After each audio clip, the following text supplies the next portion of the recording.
Yesterday marked the first anniversary of the introduction of the e-toll system in Gauteng. Some people would have liked to sing happy birthday, but some not. Now, the e-tolling system has been met with stiff resistance since its inception in December last year.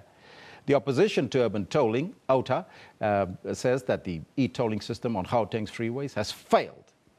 While some motorists have registered, the system has been hit by several disobedience campaigns. Now, for more on this, we joined in studio by OUTA spokesperson Wayne Duvenage. Wayne, a very good morning to you and welcome to AM News. It's 1 year on. Yeah.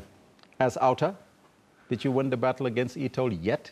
Yeah, absolutely. Look, it's 3 to 4 years of resistance that's taken place. We've had court cases. We won the interdict, which I think set in motion a lot of civil courage and asked a lot of questions of the system. And as much as we try to convince and persuade the authorities not to launch what we deem as an unjust and irrational system, nonetheless they forged ahead. So a year ago they switched the system on, thinking and hoping that it would be very successful. And they failed dismally. And why we say they failed, because as a funding mechanism for a user-pay system, you need all users to pay. You can't have some users pay and others not. Their initial target of 93% compliance was never achieved. In fact, the best they got to was around about 40%.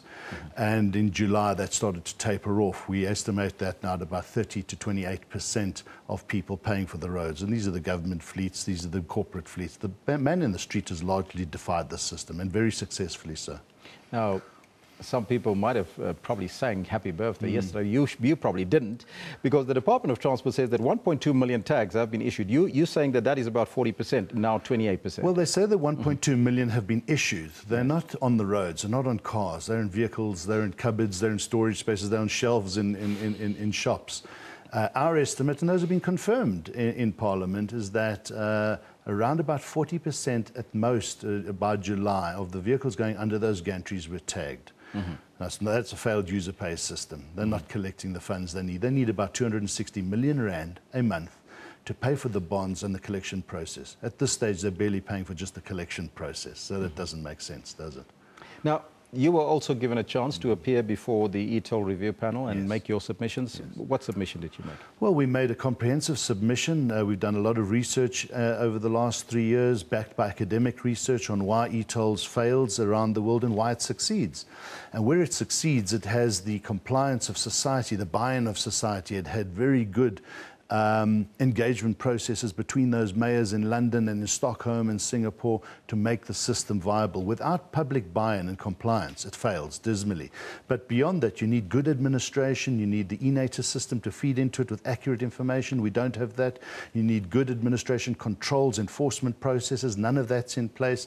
So all of these things spoke to a system that was going to fail. Even those parts of society that are exempt, the taxi industry, they have refuted the system. They've denounced it. The 46,000 tags that were issued to the taxi industry have not even been fitted to the vehicles, and it's a year down the line. So all of these things speak to an unworkable system. And it's not that we don't want to pay. We know that society has to pay for this. It's just that you need to choose the most efficient one, the one that society backs, and you'll get your funding. And what would that system be? Well, it's the one that's been used for decades. The fuel levy is policy. It's government policy right now to pass some of National Treasury's money collected through the fuel levy onto SANRAL to fund road infrastructure upgrading. It's as simple as that. And the government, the presidential review that looked at state-owned entities last year even recommended that public infrastructure and social infrastructure, and they say including roads, should be subjected less to user pays and more to taxation when it comes to funding infrastructure of this nature. So that is the easiest way to go about it. And why we say that is that it has zero administration costs and literally 100% compliance, whereas e-tolling has over R1 billion administration costs and it doesn't even have 30% compliance. It's a no-brainer. There was also media reports that SANRAL is broke. Your thoughts? Well, I don't think they're broke. They're government-backed. Eh? They are. So yes, they're having a tough time, and it's not our desire to see SANRAL fail. This is a state-owned institution that builds good roads. We want them to succeed. It's just how do we get that funding out of society's pockets and into their coffers so they can continue to build good roads. And I think there is a solution. It's just they need to be willing to come to the party. Now, the Commission is done with their work right now. What happens next, and when do we get the results? Remember, this is the third commission. We had the GFIP Steering Committee in 2011, 2012, the IMC, the Interministerial Committee.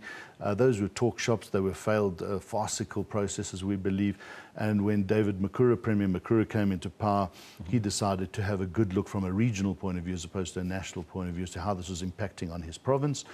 And he's done a good job. He's gone far and wide in getting input from society, all sectors of society, taken a long time. That report was handed to him this week. And we would like it to have been made public as soon as possible. But we believe they're going through that report, and I think early 2015, January or February, we'll know the contents thereof. Judging by the input that's been received by the Commission so far, I cannot see how they can see that e-tolling or recommend that e-tolling is the right way to go from the input that they received from business, from the unions, from civil society. One entity was in favor of tolling. There was a group of engineers who do a lot of work with SANRAL, and obviously SANRAL themselves, who had 4 days of input and really left more questions than answers in that input. But the rest of society was overwhelmingly, and with a lot of good research, gave input that said e-tolling is not the way to go.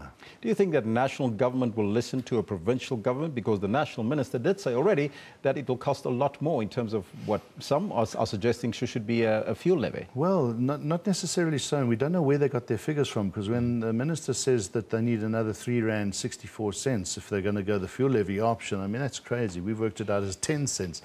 R3.64 addition to the current R2.34 will give another 78 billion rand a year, on top of the 50 billion they'll raise this year from the fuel levy. It doesn't make sense at all when the tolling only requires 2 billion rand a year over 20 years to finance. That includes the interest. So it's really, I mean, we get lost in numbers like that. Yes, it's a national decision. However, these roads go through a region. They have a massive impact on Gauteng. Gauteng has to have a say, and that's what David Makura is trying to do here.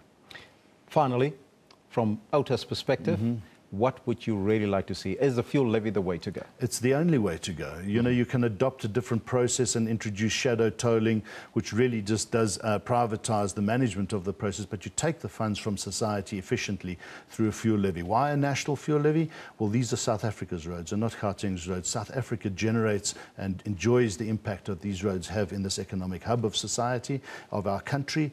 And it's existing government policy, so it's a no-brainer, and also that the administration costs are zero and you have this 100% compliance. We don't understand why this rational alternative is not being implemented. And should that fuel levy be ring-fenced, you think? Well, you know, this whole discussion on ring-fencing a fuel levy, it's another discussion. We know that we have big socioeconomic issues. We know that motorists have money and that the fuel levy collected goes into generating revenues for other issues. That's fine. We understand that. What we're saying is that if the pot is really dry and you don't have the funds, 10 cents on the fuel levy will give you the 2 billion rand you need per annum to finance these roads. If you need to ring-fence that for SANRAL, then ring-fence that. Government can make that decision. They've done it before. They've ring-fenced the fuel levy on the pipelines and for the road accident fund. Why not do it for this one for a temporary period? Fuel is coming down now in price. Instead of bringing it down by 60 cents, bring it down by 50 cents, you know. But other South Africans in other provinces might disagree with you in terms of them paying for the roads here in Gauteng, which they are not using. Well, I don't travel on their roads. and who's paying for their roads? You know, Gauteng generates 38% of the national fiscus revenues, about close to 380 billion rand. It uses less than 25% of that for its needs. The two cash flush provinces, being the Western Cape and Gauteng, are funding Limpopo, Mpumalanga, Eastern Cape. So, and we've got no problem with that. We understand the united element of our funding. But don't say to us that we must pay for everyone's roads and pay twice for ours. That doesn't make sense either. Why do you think government is so hard set on getting e-tolls rolling out, while there is so much public disobedience around the issue? The big question. We don't know. We cannot understand where there's such a rational alternative.